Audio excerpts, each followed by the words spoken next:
Joseph Wood Jr. was a 34 years old man who lived at New York in 1999. Joe really enjoyed the nature, especially bird watching.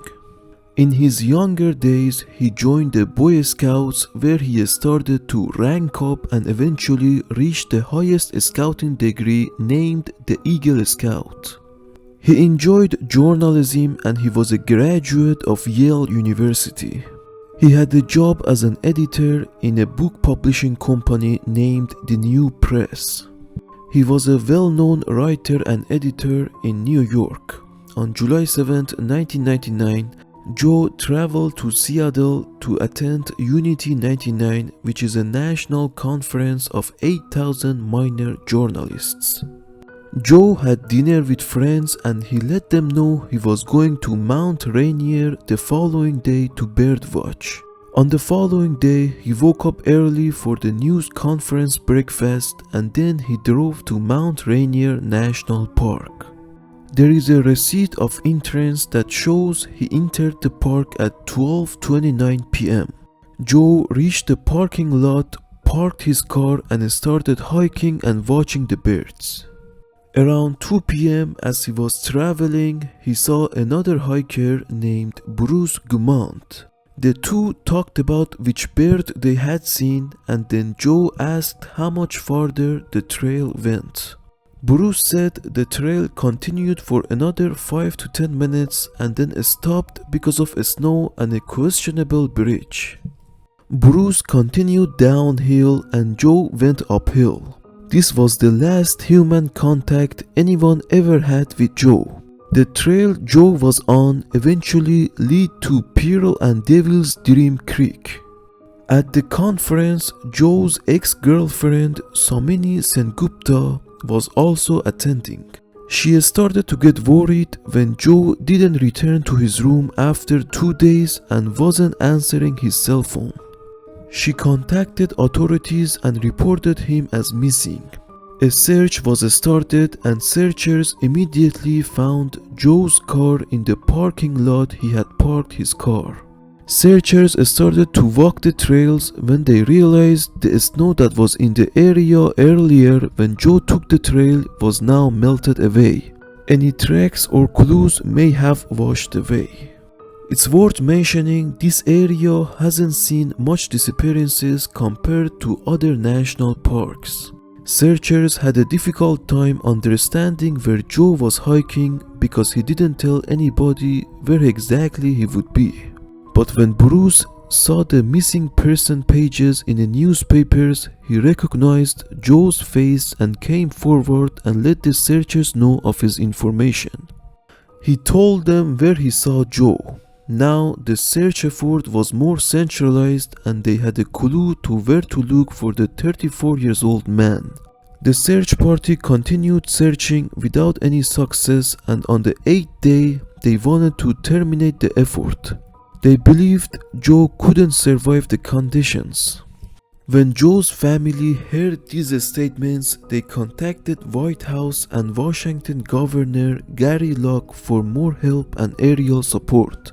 There was a public pressure to put more resources to find Joe, so the National Park Service did put more search dogs and multiple aircrafts in the air along with volunteers on the ground. The dogs never picked up a scent and the airplanes saw nothing.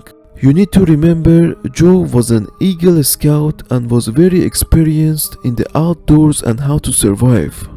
Joseph Wood Jr. was never found.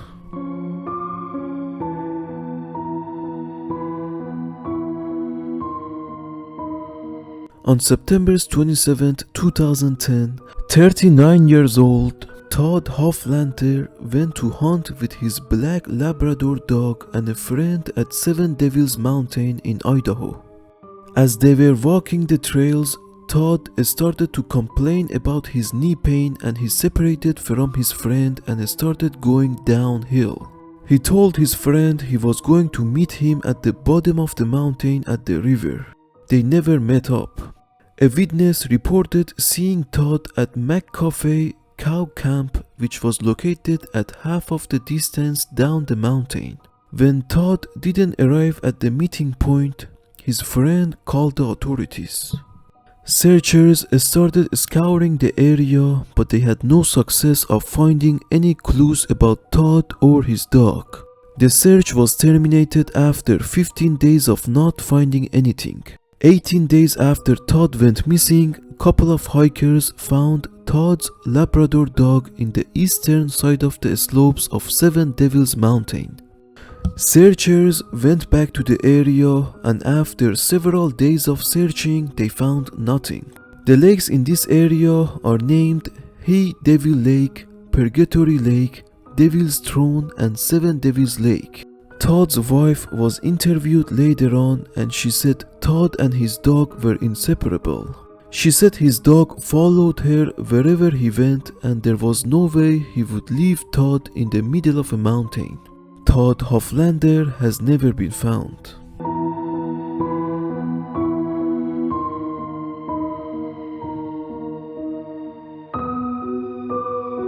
53 years old Margaret Kohler made a short drive to her favorite location close to Cummins Ridge Road in Oregon on February 20, 2011.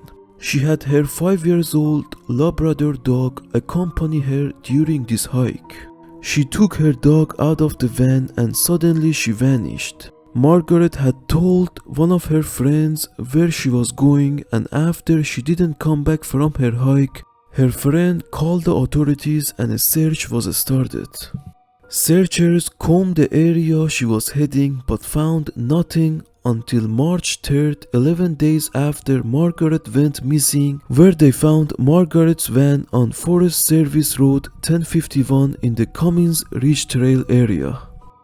Searchers immediately brought bloodhound dogs to the spot they found the car and started searching but found nothing. On March 5th, 3 days after they found Margaret's van and 14 days after she went missing, they found her Labrador dog 2.2 air miles from Margaret's vehicle. Searchers tried to make the dog to lead them to Margaret, but the dog wasn't interested and didn't track. The area they found Margaret's vehicle is close to a coastal area called Devil's Churn. This is an area that doesn't get much traffic. Friends and family stated Margaret used to go to that area regularly and knew the routes very well. But somehow she disappeared and her dog left her. Dogs don't just leave their owners unless they don't have a clue where their owners are. Margaret Kohler was never found.